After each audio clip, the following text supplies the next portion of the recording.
10 मार्च 1943। Burma Bharat सीमा के ऊपर 15,000 feet एक अमेरिकी C-47 डकोटा परिवहन विमान बादलों के तूफान के बीच हिचकोले खा रहा है। कॉकपिट के अंदर pilot captain John skip Reynolds पसीने से तरबतर है। वह अपने विमान के कंट्रोल को थामने की जद्दोजहद कर रहा है। वह दहम्प पर उड़ रहा है। हिमालय के ऊपर का वह विश्वासघाती बर्फीला हवाई मार्ग जो जापान के खिलाफ लड़ रहे चीन तक सप्लाई पहुंचाने का दुनिया का एकमात्र रास्ता है। अचानक इंटरकॉम में उसके को पायलट की घबराई हुई चीख गूंजती है। बैंडिट्स 3 बजे 2 की संख्या में। रेनॉल्ड्स का दिल बैठ जाता है। सूरज की चमक से निकलते हुए 2 छोटे फुर्तीले जापानी काई 43 ऑस्कर्स लड़ाकू विमान गोलियों की बौछार करते हुए उनकी ओर झपटते हैं। ट्र ट्र ट्र ट्र ट्र गोलियां C-47 के दाहिने पंख को चीर देती हैं। एक इंजन में आग लग जाती है और कॉकपिट धुएं से भरने लगता है।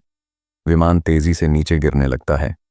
रेनॉल्ड्स लड़खड़ाते विमान को वापस भारत की सीमा की ओर मोड़ता है, लेकिन वह जानता है कि यह बेकार है। वह कलकत्ता में अपने बेस तक कभी नहीं पहुंच पाएगा। उसका विमान और उसमें लदा हजारों पाउंड का कीमती गोला बारूद सब खो गया है। यह 1943 में चीन बर्मा भारत CBI थिएटर की क्रूर हकीकत थी। यह युद्ध का एक भुला दिया गया मोर्चा था। यूरोप को प्राथमिकता दी जाती थी। यहां हर खोया हुआ विमान हमेशा के लिए खो जाता था। नया विमान या पुर्जे स्पेयर पार्ट्स मंगाने का मतलब था अमेरिका या ब्रिटेन से हजारों मील का समुद्री सफर, जिसमें महीनों लग जाते थे। RAF और रॉयल इंडियन एयरफोर्स RIAF के पायलट अपने पुराने हरिकेन्स और P-40 वॉरहॉक्स विमानों से बहादुरी से लड़ रहे थे, लेकिन जब भी कोई विमान क्षतिग्रस्त होता वह जमीन पर बेकार खड़ा हो जाता था। मरम्मत के लिए कोई बड़ा आधुनिक डिपो बस मौजूद नहीं था, या था। अगर आप उस समय लंदन, वॉशिंगटन या टोक्यो में बैठे किसी सैन्य योजनाकार से पूछते तो वे इस विचार पर हंस पड़ते। भारत एक कृषि प्रधान पिछड़ा हुआ उपनिवेश जो आधुनिक लड़ाकू विमानों की मरम्मत करेगा या उन्हें बनाएगा, यह असंभव था। लेकिन वे एक आदमी के सपने को और भारत के दृढ़ संकल्प को कम आंक रहे थे। यह कहानी उस असंभव सपने की है। यह कहानी युद्ध की जरूरत से पैदा हुए एक औद्योगिक चमत्कार की है। यह कहानी शुरू होती है बर्मा के जंगलों में नहीं, बल्कि दक्षिण भारत के शांत शहर बैंगलोर के एक धूल भरे मैदान में। दिसंबर 1940। यूरोप युद्ध की आग में जल रहा था, लेकिन प्रशांत अभी शांत था। बैंगलोर में एक दूरदर्शी भारतीय उद्योगपति वालचंद हीराचंद, जो समय से आगे देख रहे थे, ने मैसूर राज्य के दीवान सर मिर्जा इस्माइल के साथ मिलकर एक साहसिक योजना बनाई। वालचंद का मानना था कि भारत का भविष्य आसमान में है। उन्हें एक ऐसी फैक्ट्री चाहिए थी जो भारत में भारतीयों द्वारा विमानों का निर्माण कर सके। यह सिर्फ एक व्यापार नहीं था, यह आत्मनिर्भरता की ओर एक राष्ट्रवादी कदम था। उन्होंने एक अमेरिकी कंपनी इंटरकॉन्टिनेंटल एयरक्राफ्ट कॉरपोरेशन के साथ साझेदारी की और इस तरह हिंदुस्तान एयरक्राफ्ट लिमिटेड HAL का जन्म हुआ। इसका पहला लक्ष्य अमेरिकी हार्लो PC-5 ट्रेनर विमान को लाइसेंस के तहत बनाना। यह अपने आप में एक बड़ी चुनौती थी। एक ऐसा देश जहां पहले कभी आधुनिक विमान का उत्पादन नहीं हुआ था, वह अब स्क्रैच से विमान बनाने जा रहा था। लेकिन इतिहास के पास इस छोटी सी फैक्ट्री के लिए कुछ और ही योजना थी। दिसंबर 1941 पर्ल हार्बर। फरवरी 1942 सिंगापुर का पतन। मार्च 1942 जापानी सेना रंगून में। जापानी ज्वार अपराजय लग रहा था। वे बर्मा को रौंदते हुए भारत के दरवाजे पर आ पहुंचे थे। चीन का रास्ता पूरी तरह कट चुका था। अचानक CBI थिएटर दुनिया का सबसे महत्वपूर्ण मोर्चा बन गया और वालचंद हीराचंद की वह असंभव फैक्ट्री जो ट्रेनर विमान बनाने के लिए शुरू हुई थी, अब मित्र राष्ट्रों एलाइज के लिए पूरे एशिया में युद्ध जीतने की सबसे महत्वपूर्ण रणनीतिक संपत्ति बन गई थी। 1942 की शुरुआत। स्थिति भयावह थी। सिंगापुर का पतन हो चुका था और बुर्मा से ब्रिटिश, भारतीय और चीनी सैनिक हताश होकर पीछे हट रहे थे। इस विनाशकारी वापसी में सैकड़ों मित्र देशों अलाइड के विमान खो गए थे। कुछ को जापानी 0-0 विमानों ने मार गिराया था, लेकिन ज्यादातर विमान दुश्मन के नहीं बल्कि हालात के शिकार हुए थे। वे खराब मौसम में दुर्घटनाग्रस्त हो गए, ईंधन खत्म होने पर गिर गए या कीचड़ भरे हवाई पट्टियों पर टूट गए। चीन, बर्मा, भारत सीबीआई थिएटर के कमांडर जनरल स्टिलवेल और भारत में ब्रिटिश कमांडर जनरल वेवेल हताश थे। उनके पास पायलट थे लेकिन विमान नहीं थे। जो विमान बचे थे वे लगातार उड़ रहे थे और टूट फूट रहे थे। पुर्जों स्पेयर पार्ट्स की सप्लाई लाइन लगभग ठप थी। अमेरिका से एक नया इंजन या पंख मंगाने का मतलब था 3 से 6 महीने का इंतजार। और तभी सबकी नजरें दक्षिण भारत के उस शांत शहर पर पड़ी, बैंगलोर। वह छोटी सी factory, Hindustan aircraft limited HAL, जो ट्रेनर विमान बनाने के लिए शुरू हुई थी, रातों रात पूरे एशिया में मित्र राष्ट्रों की सबसे महत्वपूर्ण रणनीतिक संपत्ति बन गई। यह जापानी बम वर्षकों की पहुंच से काफी दूर थी, लेकिन बर्मा और चीन के मोर्चों तक विमान भेजने के लिए काफी करीब भी। मार्च 1942 में अमेरिकी सेना वायुसेना USAAF ने एक महत्वपूर्ण फैसला लिया। उन्होंने HAL का प्रबंधन अपने हाथ में ले लिया। वालचंद हीराचंद का राष्ट्रवादी सपना अब अमेरिकी युद्ध मशीन का एक अभिन्न अंग बन गया। 10वीं एयरफोर्स ने अपने इंजीनियरों और तकनीशियनों को बेंगलोर भेजना शुरू कर दिया, लेकिन यह फैक्ट्री किसी भी चीज के लिए तैयार नहीं थी। यह एक विशाल गैरेज की तरह थी जिसमें कुछ 100 कर्मचारी थे और अब उसे एक चमत्कार की उम्मीद की जा रही थी। और फिर वे आने लगे। उड़ते हुए कब्रिस्तान, टूटे फूटे छलनी हो चुके विमानों को किसी तरह बेंगलोर के हवाई क्षेत्र तक लाया जा रहा था। C-47 डकोटास, जिनके पंखों में बड़े बड़े छेद थे, P-40 वॉरहॉक्स, जिनके इंजन जापानी गोलियों से छलनी हो चुके थे, ब्रिटिश हरिकेन्स, जो बर्मा के कीचड़ भरे खेतों में क्रैश लैंड हुए थे। एक अमेरिकी फोरमैन जो ओक्लाहोमा की एक फैक्ट्री से आया था, ने पहले बैच को देखा और अपना सिर पकड़ लिया। ये कबाड़ हैं, उसने कहा। इन्हें ठीक नहीं किया जा सकता, इन्हें पिघला देना चाहिए। लेकिन कबाड़ कोई विकल्प नहीं था। हर विमान कीमती था, आदेश स्पष्ट थे, इन्हें फिर से उड़ाओ। और यहीं पर असली चमत्कार शुरू हुआ। यह चमत्कार अमेरिकी मशीनों या ब्रिटिश योजनाओं से नहीं आया, ये आया हजारों भारतीय हाथों से। HAL ने एक अभूतपूर्व भर्ती अभियान शुरू किया। बेंगलोर और आसपास के गांवों से हजारों भारतीय मैकेनिक, बढ़ई, लोहार, वेल्डर, इलेक्ट्रीशियन फैक्ट्री में आने लगे। कईयों ने पहले कभी विमान नहीं देखा था, लेकिन वे सीखने को आतुर थे।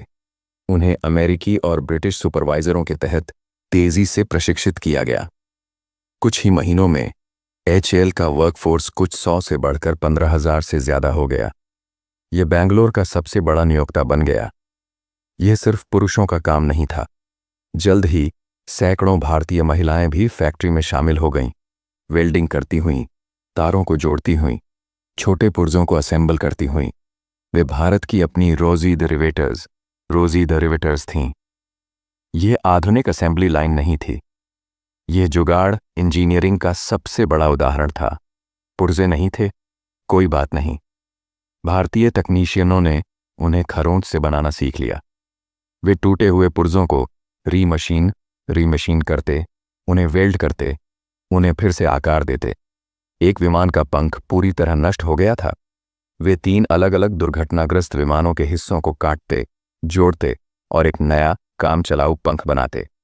इस प्रक्रिया को नरभक्षण कैनिबलाइजेशन कहा गया। 3 मरे हुए विमानों को खाकर एक को जिंदा करना। एक अमेरिकी B-24 लिबरेटर बॉम्बर क्रैश हो गया। उसका अगला हिस्सा, नोज सेक्शन, पूरी तरह पिचक गया था। इसे राइट ऑफ घोषित कर दिया गया।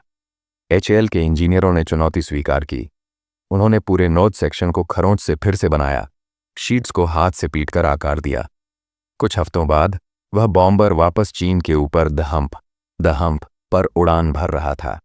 अमेरिकी इंजीनियर हैरान थे।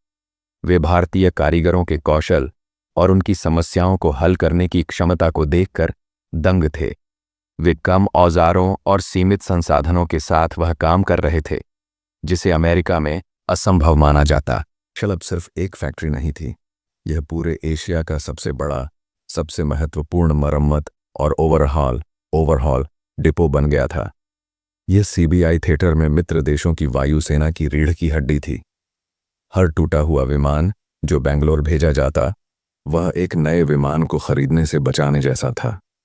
जो फैक्ट्री एक राष्ट्रवादी सपने के रूप में शुरू हुई थी, वह अब युद्ध जीतने के लिए एक महत्वपूर्ण हथियार बन गई थी। ब्रिटिश और अमेरिकी कमांडर जो कभी भारत की औद्योगिक क्षमता पर हंसते थे, अब चुपचाप इस असंभव फैक्ट्री पर निर्भर थे ताकि वे जापान के खिलाफ अपनी लड़ाई जारी रख सकें। 1942 Hindustan aircraft limited HAL Bangalore मरम्मत का चमत्कार युद्ध के मैदान पर विमानों को वापस भेज रहा था, लेकिन वालचंद हीराचंद का मूल सपना अभी भी अधूरा था। खरोंच स्क्रैच से एक विमान बनाना, यह मरम्मत करने से 1000 गुना ज्यादा मुश्किल था। एक टूटे हुए पंख को बदलने के लिए कौशल की जरूरत होती है, लेकिन एक नया पंख बनाने के लिए उसके लिए प्रिसीजन इंजीनियरिंग, उन्नत धातु कार्य, मेटलर्जी, जटिल जिग्स और ब्लूप्रिंट्स को पढ़ने की क्षमता की जरूरत होती है, जो भारत में पहले मौजूद नहीं थी। HAL का पहला लाइसेंस प्रोडक्शन प्रोजेक्ट अमेरिकी हार्लो PC-5 ट्रेनर विमान था। अमेरिकी इंजीनियर ब्लूप्रिंट और जिग्स, वो फ्रेम जिन पर विमान को असेंबल किया जाता है, लेकर आए। भारतीय तकनीशियनों और कारीगरों ने जल्दी से काम सीख लिया। उन्होंने एल्यूमीनियम की चादरों को काटना, उन्हें सही आकार में मोड़ना, हजारों रिवेट्स को ठोकना और जटिल वायरिंग को स्थापित करना सीखा। यह एक सीखने की प्रक्रिया थी। अगस्त 1941 में युद्ध के प्रशांत में फैलने से कुछ ही महीने पहले भारत में बने विमान हार्लो PC-5 ने बेंगलोर के आसमान में उड़ान भरी। यह एक ऐतिहासिक पल था, लेकिन अब 1942 में युद्ध की जरूरतें बदल गई थीं। ट्रेनर विमानों से काम नहीं चलने वाला था। मित्र राष्ट्रों एलाइज को चाहिए थे लड़ाकू विमान। HAL को एक नया और कहीं ज्यादा जटिल काम सौंपा गया। अमेरिकी कर्टिस P-36 हॉक फाइटर, जिसे हॉक 75 के नाम से भी जाना जाता है, को असेंबल करना और बनाना। यह एक असली फ्रंटलाइन लड़ाकू विमान था, वही विमान जिसने फ्रांस की लड़ाई में जर्मन मेसरश्मिट्स का सामना किया था। यह एक बहुत बड़ी छलांग थी, एक साधारण ट्रेनर से एक जटिल लड़ाकू विमान तक। लेकिन बेंगलोर के वे 15,000 भारतीय कर्मचारी चुनौती के लिए तैयार थे। फैक्ट्री के विशाल हैंगरों में एक नई असेंबली लाइन बनाई गई। भारतीय फोरमैन, जिन्हें अमेरिकी इंजीनियरों ने प्रशिक्षित किया था, अब अपने साथ ही भारतीयों को निर्देश दे रहे थे। वे अब सिर्फ कबाड़ नहीं जोड़ रहे थे, वे कला का निर्माण कर रहे थे। वे फ्यूसलेज विमान का धड़ बना रहे थे, कॉकपिट फिट कर रहे थे, 8200 हॉर्स पावर के Pratt Whitney twin wasp engine को माउंट कर रहे थे और पंखों में .50 कैलिबर मशीन गन लगा रहे थे। ये सब अमेरिकी मानकों US स्टैंडर्ड्स के अनुसार। और फिर वह दिन आया 1942 के मध्य में। पहला HAL निर्मित कर्टिस हॉक P-36 लड़ाकू विमान असेंबली लाइन से बाहर निकला। उस पर रॉयल एयरफोर्स RAF का तिरंगा चिन्ह राउंडल पेंट किया गया था। एक अमेरिकी टेस्ट पायलट बिल पाप्स्ट कॉकपिट में चढ़ा। उसके चेहरे पर संदेह था। क्या यह विमान, जिसे बेंगलोर के बढ़ियों और लोहारों ने बनाया था, हवा में टिक पाएगा? क्या यह 400 मील प्रति घंटे की रफ्तार पर अलग अलग हो जाएगा? उसने इंजन स्टार्ट किया। मर्लिन नहीं, लेकिन वास्प इंजन की अपनी एक गहरी भरोसेमंद गड़गड़ाहट थी। नीचे हजारों भारतीय कर्मचारी अपनी धोतियों, लुंगियों और साड़ियों में सांस रोके देख रहे थे। यह सिर्फ एक विमान नहीं था, यह उनकी मेहनत, उनका कौशल, उनका गौरव था। विमान ने रनवे पर दौड़ना शुरू किया, तेज, और फिर वह हवा में उठ गया। पाप्स्ट ने उसे चलाया। उसने विमान को गोता, डाइव खिलाया, उसे घुमाया, रोल, उसे उसकी सीमाओं तक परखा। विमान एकदम सही था। वह एक लड़ाकू विमान की तरह उड़ रहा था। जब वह वापस लैंड हुआ तो उसने थम्स अप का इशारा किया। हैंगर में जश्न शुरू हो गया। भारत ने अपना पहला लड़ाकू विमान बना लिया था। एचएएल ने एक के बाद एक हॉक विमानों का उत्पादन शुरू कर दिया। ये विमान सीधे बुर्मा और चाइना के मोर्चों पर भेजे गए, जहां उन्होंने जापानी विमानों का मुकाबला किया। लेकिन ये सफलता अपने साथ एक बहुत बड़ा खतरा लेकर आई। जापान बेखबर नहीं था। उनकी जासूसी ने उन्हें बेंगलोर में इस असंभव फैक्ट्री के बारे में बता दिया था। उन्हें पता था कि मित्र देशों की हवाई ताकत का एक बड़ा हिस्सा इसी एक जगह से आ रहा था। अगर वे एचएएल को नष्ट कर देते तो वे पूरे सीबीआई थिएटर में हवाई युद्ध को पंगु बना सकते थे। 1942 में जापानी बम वर्षकों ने कोलकाता पर बमबारी की। वे करीब आ रहे थे। बेंगलोर अब दूर नहीं लगता था। लंदन और वॉशिंगटन में बैठे कमांडरों को एक भयानक एहसास हुआ। छैल अब बहुत ज्यादा कीमती हो गया था। यह मित्र राष्ट्रों के लिए हीरे की खान था और यह एक ही टोकरी में रखे सारे अंडे भी था। उन्होंने हैल की सफलता को देखा और वे डर गए। और फिर 1943 में एक हैरान करने वाला, लगभग दिल तोड़ने वाला आदेश आया। अमेरिकी और ब्रिटिश हाई कमांड ने फैसला किया कि एचएएल में नए विमानों का निर्माण बहुत जोखिम भरा था। अगर एक जापानी बमबारी में यह फैक्ट्री नष्ट हो जाती तो यह सिर्फ नए विमानों का नुकसान नहीं होता, यह पूरे एशिया में मरम्मत की सुविधा का भी अंत होता। और मरम्मत नए विमान बनाने से ज्यादा महत्वपूर्ण थी। वालचंद हीराचंद के सपने को युद्ध की क्रूर हकीकत ने रोक दिया। चैल को नए विमान बनाने से रोक दिया गया। उत्पादन लाइनें बंद कर दी गईं। लेकिन यह अंत नहीं था, यह एक नई शुरुआत थी। एचएएल का असली और सबसे बड़ा चमत्कार अभी बाकी था। फैक्ट्री को अब एक सुपर डिपो में बदलना था, एक ऐसी जगह जो न केवल मरम्मत करेगी बल्कि पूरे सीबीआई थिएटर की वायुसेना को जिंदा रखेगी। इसका मिशन और भी बड़ा होने वाला था। 1944 बेंगलोर उत्पादन प्रोडक्शन बंद करने का आदेश एक झटका था। लेकिन युद्ध इंतजार नहीं करता। एचएएल के हैंगरों में उदासी के लिए कोई जगह नहीं थी। मिशन बदल गया था। यह अब निर्माण का नहीं बल्कि पुनर्निर्माण का था। और यह एचएएल का सबसे बड़ा योगदान साबित हुआ। फैक्ट्री अब एक साधारण मरम्मत डिपो नहीं रही, यह एक सुपर डिपो बन गई। पूरे चीन, बर्मा, भारत सीबीआई थिएटर के लिए एकमात्र विशाल केंद्रीय अस्पताल।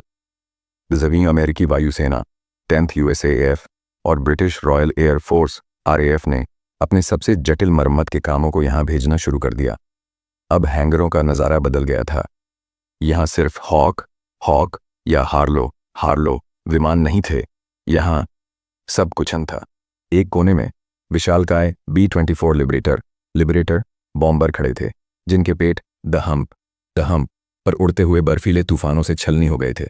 दूसरे कोने में C-47 डकोटा परिवहन विमानों की एक अंतहीन कतार थी। वे विमान जो इम्फाल और कोहिमा की घिरी हुई सेनाओं तक रसद पहुंचाने वाली जीवन रेखा थे और जो हर उड़ान में जापानी एंटी एयरक्राफ्ट फायर का सामना करते थे। और उनके बीच लड़ाकू विमान, British Spitfires, Royal Indian Air Force RIAF के हरिकेन्स, अमेरिकी P-40 वॉरहॉक्स। हर विमान एक अलग कहानी लेकर आता था। किसी के पंख टूटे थे, किसी का इंजन जाम हो गया था, किसी का लैंडिंग गियर गायब था।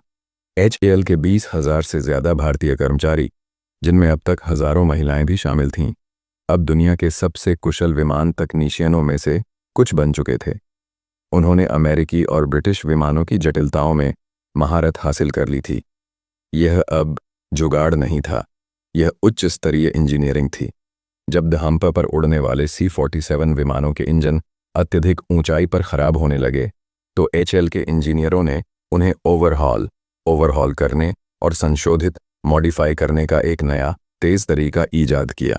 जब एक स्पिटफायर का पंख इतना क्षतिग्रस्त हो गया कि उसे बदला नहीं जा सकता था और ब्रिटेन से नया पंख आने में 6 महीने लगते, तो एचएएल के भारतीय कारीगरों ने खरोंच से एक नया स्पिटफायर पंख बना दिया।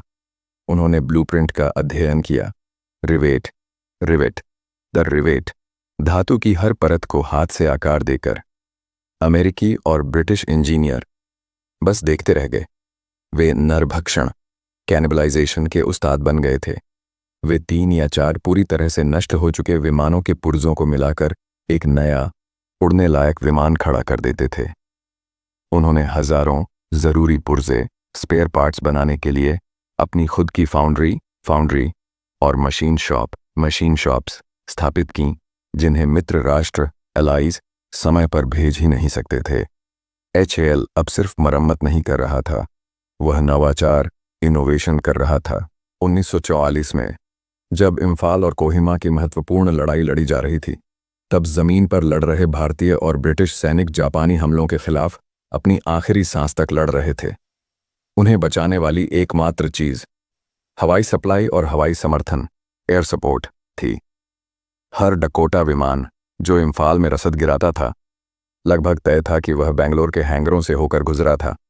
हर हरिकेन और स्पिटफायर जो जापानी 0-0 विमानों को रोकता था, शायद पिछले ही हफ्ते HAL में उसकी मरम्मत हुई थी।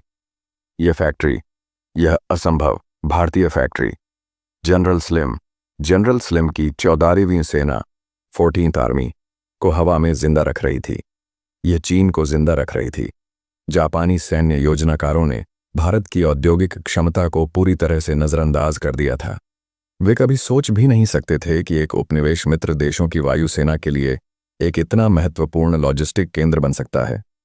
HAL की सफलता उनके लिए एक रणनीतिक अंधा धब्बा, स्ट्रेटेजिक ब्लाइंड स्पॉट थी।